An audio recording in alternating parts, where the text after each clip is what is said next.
नमस्कार दोस्तों, स्वदेशी ज्ञान सागर में आप सभी का हार्दिक स्वागत है। तो दोस्तों, आज की वीडियो मैं लेकर आया हूं आपके लिए पाकड़ के विषय में।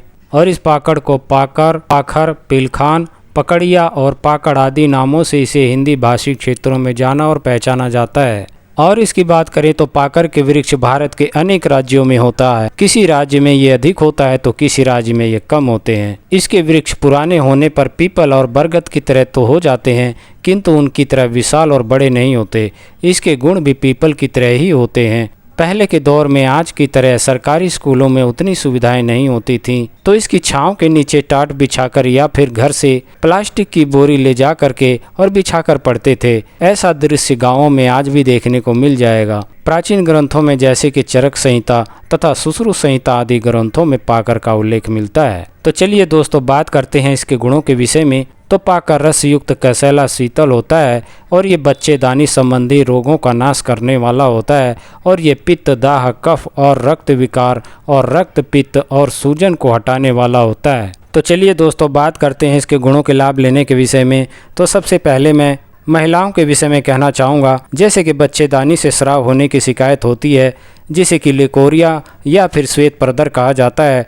तो ऐसी शिकायत में आप पाकड़ की छाल ले करके और इसे छाया में सुखा करके और कूट पीस करके इसका बारीक चूर्ण बना लें और इस चूर्ण को शहद के साथ आप इसका सेवन करते हैं तो इसका सेवन करने से जो बच्चेदानी से होने वाले श्वेत प्रदर की शिकायत होती है वह मिट जाती है।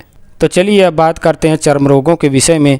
तो चर्म रोगों में जैसे कि विसर्प की शिकायत होती है, तो उसमें आप पाकड़ के फूल, फल और हरी छाल को ले करके और इन्हें एक साथ पीस करके इसका पेस्ट बना लें। पेस्ट बनाने के बाद में इसी के बराबर आप देसी घी ले लें और इन सबको एक साथ मिला करके एक कढ़ाई में डाल करके इन्हें धीमी आंच पर पकाएं। तो पकाने के बाद में जब पेस्ट जल जाए तो इसे उतार करके छान करके आप रख लें और इस घी को ले करके आप विसर्प पर लगाते हैं। तो इसका लेप लगाने से जो विसर्प की शिकायत होती है उसमें बहुत ही अच्छा लाभ होता है। तो चलिए दोस्तों, बात करते हैं दांतों के दर्द के लिए। तो दांतों की दर्द की शिकायत में आप पाकड़ की छाल को ले करके और इसका काढ़ा तैयार करें और इस काढ़े को ले करके इसका कुल्ला करते हैं। तो इसका कुल्ला करने से जो दांतों का दर्द होता है वह मिट जाते हैं और साथ में जो दांतों की कमजोरी होती है वह भी मिट जाती है। तो चलिए अब बात करते हैं महिलाओं के श्वेत प्रदर के विषय में। तो ऐसी शिकायत हो जाने पर आप पाकड़ की छाल को ले करके और इसका काढ़ा तैयार करें और इस काढ़े से आप बच्चेदानी को धोते हैं। तो इसको धोने से जो श्वेत प्रदर की शिकायत होती है वह दूर हो जाती है। और चाहें तो आप रुई का फाहा ले करके और इसे तर करके आप वहां पर रखते हैं। तो इसके रखने से भी जो श्वेत प्रदर की शिकायत होती है उसमें बहुत ही अच्छा आराम होता है। और विशेष करके जो पित्त की वजह से उभरे हुए प्रदर रोग होते हैं उनके लिए ही ये बहुत अच्छा कार्य करता है। तो चलिए अब बात करते हैं सूजन के विषय में। तो शरीर पर कहीं भी अगर सूजन की शिकायत हो जाती है तो उसको उतारने के लिए आप पाकड़ की छाल को ले करके और इसको पीस करके इसका पेस्ट तैयार कर लें और इसमें घी डाल करके आप सूजन वाले स्थान पर इसको बांधते हैं। तो इसके बांधने से जो सूजन होती है वह शांत हो जाती है।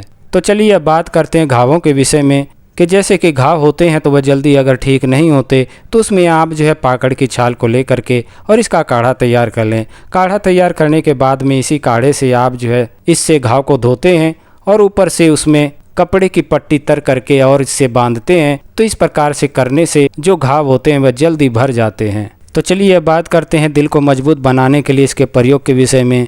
तो आप पाकड़ों का फल ले करके और इनका रस निकाल करके आप इसका सेवन करते हैं। तो इसका सेवन करने से जो हृदय की कमजोरी होती है वह दूर होती है और इसका नियम पूर्वक प्रयोग करने से हृदय को बल मिलता है। तो चलिए आगे बढ़ते हुए बात करते हैं खूनी दस्त के विषय में। तो खूनी दस्त की शिकायत हो जाने पर आप पाकड़ की छाल को ले करके और इसे बारीक पीस लें। बारीक पीसने के बाद में आप इसे दूध में मिला लें और मिलाने के बाद में उस दूध में शहद मिलाकर आप इसको पीते हैं। तो इसके पीने से जो खूनी दस्त होते हैं वह मिट जाते हैं।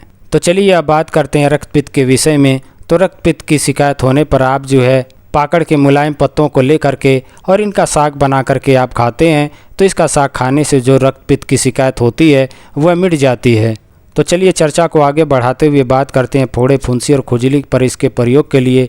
तो आप पाकड़ की पत्ती और इसकी छाल को ले करके और इन्हें कूट करके पानी में भिगो करके रात भर पड़ा रहने दें और सुबह मसल छान करके इसमें शक्कर मिला करके और इसको पीते हैं। तो इसके पीने से जो फोड़ा, फुंसी और खुजली की शिकायत होती है वह मिट जाती है और साथ में पित्त की वजह से और कफ की वजह से जो बुखार आया हुआ होता है उनमें भी बहुत ही अच्छा लाभ होता है। तो आशा करता हूं कि मेरा ये वीडियो आपको पसंद आया होगा। मेरा ये वीडियो आपको पसंद आया तो कृपया करके इसे लाइक, शेयर और सब्सक्राइब करना ना भूलें।